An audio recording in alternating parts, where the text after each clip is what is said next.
नमस्कार दोस्तों, मेरा नाम है अर्पित और आज के इस वीडियो में मैं आपको बताने वाला हूं कि कैसे आप अपने गुस्से पर कंट्रोल कर सकते हैं। तो दोस्तों, आप देखते रहिएगा इस वीडियो को और इस वीडियो में मैं आपको कुछ ऐसे तरीके बताने वाला हूं जिसकी मदद से आप डेफिनेटली अपने एंगर पर, अपने गुस्से पर कंट्रोल कर पाएंगे। एक स्टूडेंट की लाइफ में बहुत सी बार ऐसे मोमेंट आते हैं जब वो बहुत ही ज़्यादा गुस्से में आ जाता है और गुस्से में कुछ ऐसे शब्द यहाँ पर मुँह से निकल जाते हैं जिस पर हमें बाद में रिग्रेट होता है। और ऐसी सिचुएशंस अक्सर स्कूल में आ जाती है जब यहाँ पर हमें टीचर किसी छोटी सी बात के लिए डांट रहा होता है और वहाँ पर हमारी कोई गलती भी नहीं होती, तो हम वापस से टीचर को कुछ पलटकर जवाब दे देते हैं और इसके लिए हमें बाद में बहुत बड़ी सज़ा भुगतनी पड़ती है। वहीं पर बहुत सी बार एक स्टूडेंट की लाइफ में ये भी होता है कि यार पढ़ाई का इतना ज़्यादा स्ट्रेस रहता है, टेंशन रहती है और इस कारण बहुत सी बार जब पेरेंट्स भी हमें कुछ छोटी मोटी बातें बोल देते हैं तो हमें बहुत ज़्यादा गुस्सा हो जाता है और हमारे मुंह से कुछ ऐसे शब्द निकल जाते हैं जिसके लिए हमें बाद में बहुत ज़्यादा पछताना पड़ता है। तो आज के इस वीडियो में मैं आपको कुछ ऐसे ही तरीके बताऊंगा जिसकी मदद से आप डेफिनेटली अपने गुस्से पर कंट्रोल कर पाएंगे और आप अपनी एक पॉजिटिव इमेज लोगों पर छोड़ पाएंगे। तो फर्स्ट और मोस्ट इंपॉर्टेंट पॉइंट है थिंक बिफोर यू स्पीक। तो ये एक बहुत ही इंपॉर्टेंट पॉइंट है कि अगर आपको गुस्सा आ रहा है तो उस टाइम पर आपकी सबसे नंबर 1 प्रायोरिटी यही रहनी चाहिए कि आप वहाँ पर बहुत कम बोलें या फिर बोले ही ना, क्योंकि अगर आप कुछ भी बोलेंगे तो गुस्से में आपके मुंह से कुछ ऐसे शब्द निकल जाएंगे जिसको आप वापस नहीं ले पाएंगे और उसके लिए फिर बाद में आपको बहुत ज़्यादा पछताना भी पड़ सकता है, क्योंकि ये बोला जाता है ना कि शब्द को आप वापस नहीं ला सकते। एक बार वो आपके मुंह से निकल गए तो निकल गए, फिर उसका कुछ भी नहीं किया जा सकता। तो इसलिए आपको बिल्कुल ये कोशिश करनी कि जब भी आप गुस्से में हो आप अपने आप को कंट्रोल करें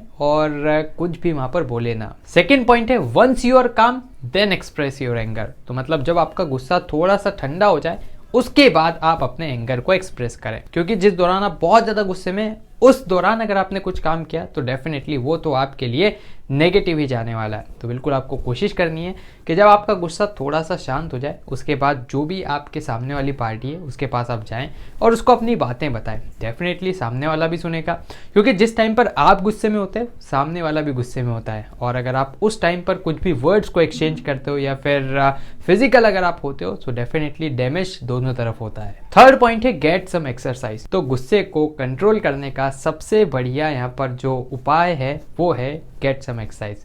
तो बिल्कुल आपको दिन भर में अपने लिए कुछ टाइम निकालना है और आपको एक्सरसाइज करना है, क्योंकि आजकल की जो ज़िंदगी बहुत ज़्यादा भागदौड़ भरी ज़िंदगी है, यहाँ तक कि जो स्टूडेंट्स हैं उनको भी बहुत सारे सब्जेक्ट्स को पढ़ना पड़ता है, बहुत सारी जगह जाना होता है, तो मतलब पूरा माइंड ऑक्यूपाइड रहता है। और अगर उसी टाइम पर आप एक्सरसाइज करते हैं तो डेफिनेटली आपकी बॉडी को भी एक राहत मिलती है और आपके माइंड को भी राहत मिलती है। आपका माइंड एकदम फ्रेश रहता है तो आप आसानी से गुस्से को कंट्रोल कर पाते हैं। और ऊपर के 2 पॉइंट्स भी तभी काम के हैं जब आप एक्सरसाइज करते हैं, योग करते हैं, मेडिटेशन करते हैं, क्योंकि तभी आपका आपके माइंड के ऊपर कंट्रोल रहेगा। वरना अगर गुस्सा आएगा तो बिल्कुल आप कंट्रोल ही नहीं कर पाएंगे और कुछ ना कुछ बोल देंगे या फिर आप फिजिकल हो जाएंगे। नेक्स्ट पॉइंट है टेक अ टाइम आउट। तो बहुत सी बार हम सोचते हैं कि यार सिर्फ छोटे बच्चों के लिए ही टाइम आउट जैसी कुछ प्रक्रिया रहती है, लेकिन ऐसा नहीं है। हम भी यहाँ पर टाइम आउट ले सकते हैं और बिल्कुल आजकल इतनी जो भागदौड़ भरी ज़िंदगी है उसके अंदर आप कुछ क्षण अपने लिए भी निकालें, कुछ अपना पर्सनल टाइम रखें जिससे आपका माइंड एकदम रिलैक्स रहेगा और रिलैक्स्ड माइंड को आप कंट्रोल कर सकते हैं। देखिए, यहाँ पर मैं ये नहीं बोल सकता कि आपको गुस्सा आएगा ही नहीं। गुस्सा आना एक अच्छी बात है, वो कभी कभार फ़ायदेमंद भी रहता है, लेकिन अगर आप उस गुस्से में रिएक्ट कर देते हैं तो वहां पर फिर आपको डैमेज होता है, वरना गुस्से से ऐसा सच कुछ होता नहीं है। तो आज के इस वीडियो में मैं आपको जो तरीके बताऊंगा उससे आपको गुस्सा तो आएगा, लेकिन हाँ, आप उस गुस्से को बेहतर तरीके से मैनेज कर पाएंगे और खुद को आप हार्म नहीं पहुंचाएंगे। नेक्स्ट पॉइंट है आइडेंटिफाई पॉसिबल सॉल्यूशन। तो यहाँ पर क्या है कि जब आप एंगर में होते हैं तब तो सॉल्यूशंस को खोजना बहुत ही मुश्किल रहता है, लेकिन हाँ, जब आप थोड़े से काम हो जाएं तो उस टाइम पर आप सॉल्यूशंस को खोजिए। फॉर एग्जाम्पल, अगर आप रात को अपने घर के बाहर बैडमिंटन खेल रहे हैं और वहाँ पर आपके किसी पड़ोसी की गाड़ी पड़ी हुई है, तो हो सकता है कि आप बहुत ज़्यादा गुस्से में आ जाएं और गुस्से में आप पड़ोसी को कुछ भी बोल दें। उस टाइम पर आपको क्या करना है, कुछ ना कुछ सॉल्यूशन निकालने की कोशिश करनी है। आप कामली जाएं पड़ोसी के पास, उनसे बोलिए कि सर प्लीज़ थोड़ी सी देर के लिए इस गाड़ी को थोड़ा सा साइड में कर देते हैं, हम जैसे ही बैडमिंटन खेल लेंगे वापस से आप यहाँ पर अपनी गाड़ी को रख दीजिएगा।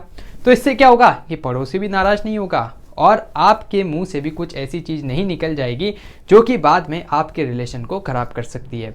तो ये तो एक छोटा सा एग्जाम्पल था। इस तरह से बहुत सारी सिचुएशन हमारी डे टू डे लाइफ में आती है जिसके हम प्रैक्टिकल सॉल्यूशन निकाल सकते हैं, लेकिन हम गुस्से में आ जाते हैं और फिर कुछ ऐसी बातें बोल देते हैं जिससे रिलेशन ख़राब हो जाते हैं और फिर बाद में हम इसके लिए बहुत ज़्यादा पछताते हैं। तो इसलिए हमेशा कोशिश करनी कि गुस्से में बिल्कुल कुछ काम ना करें, और उसके बाद जैसे आप काम हो जाए, जैसे आपका कंट्रोल आपके ऊपर हो जाए, फिर कुछ ना कुछ पॉसिबल सॉल्यूशंस ढूंढने की आप कोशिश करें। नेक्स्ट पॉइंट है स्टिक विथ आई स्टेटमेंट। तो हमेशा ब्लेम खुद पर लें, क्योंकि अगर आपने सामने वाले पर ब्लेम लिया तो इससे आपके रिलेशन बिगड़ने का बहुत ज़्यादा यहाँ पर चांसेस हो जाते हैं। फॉर एग्जाम्पल, आप पढ़ाई कर रहे हैं और इतने में आपके बड़े भाई आपके घर पर आते हैं और वो अपने दोस्तों को साथ में लेके आते हैं, ठीक है, मस्त वो पार्टी करते हैं और आप अंदर पढ़ रहे हैं। तो इस टाइम पर क्या होगा कि आपको बहुत ज़्यादा गुस्सा आएगा, लेकिन आप उस टाइम पर क्या कीजिए, अपने रूम का दरवाज़ा लगाइए, कर्टेंस लगाइए, कान में ईयरफोन लगाइए, अपने आप को शांत कीजिए, और उसके बाद फिर जैसे ही वो पार्टी वार्टी खत्म हो जाए अपने भैया के पास जाइए और आई स्टेटमेंट पर ज़्यादा ध्यान देना है। जैसे आप बोल सकते हैं अपने भैया से कि भैया मेरी पढ़ाई डिस्टर्ब हो रही थी, इसलिए प्लीज़ आप इन पार्टीज़ को थोड़ा सा डिले कर दिया कीजिए। तो इससे क्या होगा, भैया के माइंड पर एक पॉजिटिव इंप्रेशन आपका पड़ेगा और फिर डेफिनेटली वो आपकी बातों पर अमल भी करेंगे और अपनी पार्टीज के टाइमिंग को थोड़ा सा एडजस्ट कर देंगे। वहीं पर अगर आप ऐसा बोल देंगे भैया आपके कारण मैं फेल हो जाते हैं, आपके कारण मैं पढ़ाई नहीं कर पाता, आपके कारण ये होता है वो होता है, अगर आप ब्लेम सामने वाले पर ट्रांसफर करेंगे तो इससे होगा कि वो भड़क सकता है और बोल सकता है कि भाई तेरा घर है मेरा भी घर है, तो मैं भी यहाँ पर ये काम कर सकता हूँ, तो तू अपने हिसाब से मैनेज कर ले।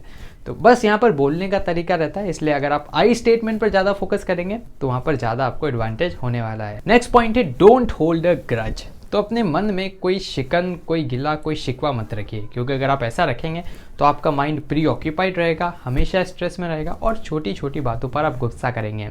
वहीं पर अगर आप छोटी छोटी बातों के लिए लोगों को फॉरगिव कर देते हैं, उनको माफ़ी दे देते हैं, तो डेफिनेटली इससे एक तो आपका कद बढ़ेगा एंड सेकेंड बात यह है कि आपका माइंड एकदम एम्प्टी रहेगा, आपका माइंड एकदम स्ट्रेस फ्री रहेगा और छोटी छोटी बातों पर आपको गुस्सा भी नहीं आएगा। साथ ही अगर आपका माइंड एकदम अच्छा रहेगा, हेल्दी स्टेट में रहेगा, तो आप अपने एंगर को अच्छी तरीके से कंट्रोल भी कर पाएंगे। अगला पॉइंट है use humour to release tension. तो यहाँ पर ज़िंदगी में बहुत सारे टेंशन वाले पल हमारे बीच में आते हैं, लेकिन आपको क्या करना है, आपको दिन में कुछ ना कुछ टाइम कॉमेडी के लिए भी निकालना है। और टीवी पर बहुत सारे ऐसे शोज़ आते हैं जो कि बिल्कुल आपको हंसा देते हैं। फॉर एग्जांपल तारक मेहता का उल्टा चश्मा, कपिल शर्मा शो, इस टाइप के आप शोज़ को देख सकते हैं जो कि ह्यूमरस शो रहते हैं, आपके मूड को लाइट कर देते हैं और आपके माइंड को एकदम से ये स्ट्रेस फ्री कर देते हैं। तो इसलिए आपको इन चीज़ों को भी अपने लाइफ का पार्ट बनाना है। लास्ट पॉइंट है प्रैक्टिस रिलैक्सेशन स्किल्स। तो बिल्कुल आपको ये भी ध्यान रखना है कि आप रिलैक्सेशन स्किल्स को प्रैक्टिस करें, आप रिलैक्सेशन सेशंस को अटेंड करें, आप योग करें, मेडिटेशन करें और जैसा आपने ऊपर डिस्कस भी किया था आप एक्सरसाइज करें।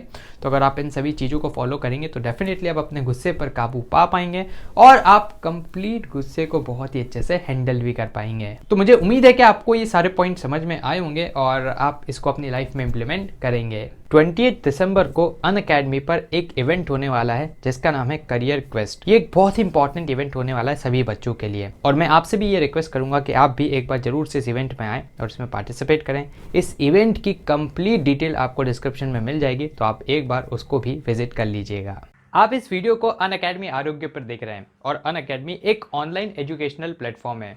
आप अनअकैडमी पर CBSE एग्जाम्स की तैयारी कर सकते हैं, वो भी बिल्कुल स्ट्रक्चर्ड वे में। इसके लिए आपको एक प्लस सब्सक्रिप्शन लेना होगा। आजकल अनअकैडमी ने अपने प्लेटफॉर्म पर एक आइकॉनिक प्लान भी इंट्रोड्यूस किया है जिसके अंदर आप पर्सनल मेंटरशिप ले सकते हैं। साथ ही यहाँ पर आपको पेरेंट टीचर कनेक्ट भी मिल जाएगा और यहाँ पर आपको स्टडी प्लानर भी मिलेगा जिससे आप और भी बेहतर वे में अपनी पूरी तैयारी को कर सकते हैं। तो अगर आपने अभी तक प्लस का सब्सक्रिप्शन नहीं लिया है तो आप यूज़ कर सकते हैं कोड APSIRLIVE को और इससे आपको 10% का डिस्काउंट मिल जाएगा अनअकैडमी प्लस के सब्सक्रिप्शन को लेने पर। तो दोस्तों मुझे उम्मीद है कि आपको ये वीडियो पसंद आया होगा। अगर आपके कोई भी डाउट्स हो, सवाल या सुझाव हो तो आप उसको कमेंट बॉक्स में लिख दीजिएगा। दोस्तों आप हमारे चैनल को भी सब्सक्राइब कर लीजिएगा क्योंकि इससे हमें और भी ज़्यादा मोटिवेशन मिलता है आपके लिए वीडियोस बनाने के लिए। सब्सक्राइब बटन के पास बने एक बेल आइकन को भी आप दबा दीजिएगा ताकि हमारे चैनल के लेटेस्ट नोटिफिकेशंस आपसे मिस ना हो। तो दोस्तों धन्यवाद। जय हिंद, जय भारत।